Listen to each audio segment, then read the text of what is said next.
Wow! বড় এক সিদ্ধান্ত আসতে যাচ্ছে। সুখবর, সুখবর, সুখবর। এসএসসি ফেল করা স্টুডেন্টদের জন্য মহা এক সুখবর।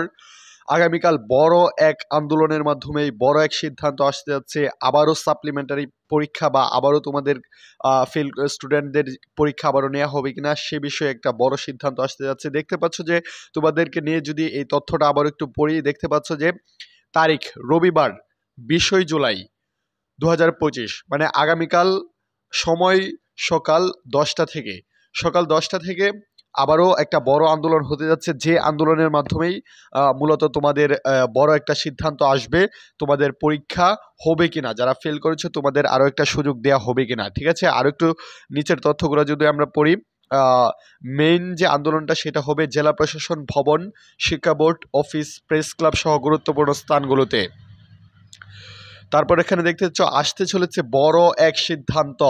সারা দেশের ফেল করা এসএসসি পরীক্ষার্থীরা এবার একযোগে রাস্তায় নামছে। তাদের 4 দফা দাবি বাস্তবায়ন চেয়ে সবচেয়ে গুরুত্বপূর্ণ দাবিটা হচ্ছে, দেখো এখানে লেখা আছে, যারা ফেল করেছে তাদের আবার পরীক্ষা নেওয়া হবে কিনা সেই চূড়ান্ত ঘোষণা আসবে আগামীকালকের আন্দোলনের পরেই।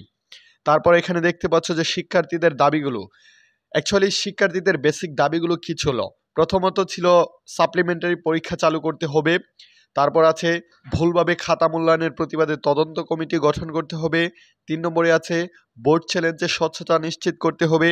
4 নম্বরে আছে ক্লাস 6 বা টিকটকার দিয়ে যেন বোর্ড খাতা দেখা না হয় এমন নিষেধাজ্ঞা জারি করতে হবে। এরপর দেখো আন্দোলনে সামিল হচ্ছে দেশের সব জেলার এসএসসি পরীক্ষার্থীরা, অভিভাবক সমাজ, ছাত্র অধিকার সংগঠন, শিক্ষার্থীর নেটওয়ার্ক ও অনলাইন প্ল্যাটফর্ম। শিক্ষার্থীদের আহ্বান, আমরা ফেল করেছি ঠিক আছে, আমরা সেটা মেনে নিচ্ছি, কিন্তু যেহেতু এবারের এসএসসি পরীক্ষা নতুন কাঠামোতে হয়েছে তাই আমাদের আরেকটি সুযোগ পাওয়া উচিত।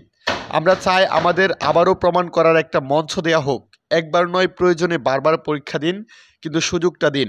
ঠিক আছে, এই আন্দোলনের ফলাফলে বোর্ড সিদ্ধান্ত নিতে পারে পুনরায় পরীক্ষা বা সাপ্লিমেন্টারি পরীক্ষা আয়োজন নিয়ে।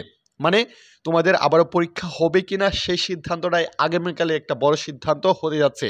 সো পরবর্তী আপডেট পেতে অবশ্যই আমাদের চ্যানেলটি সাবস্ক্রাইব করে রাখো।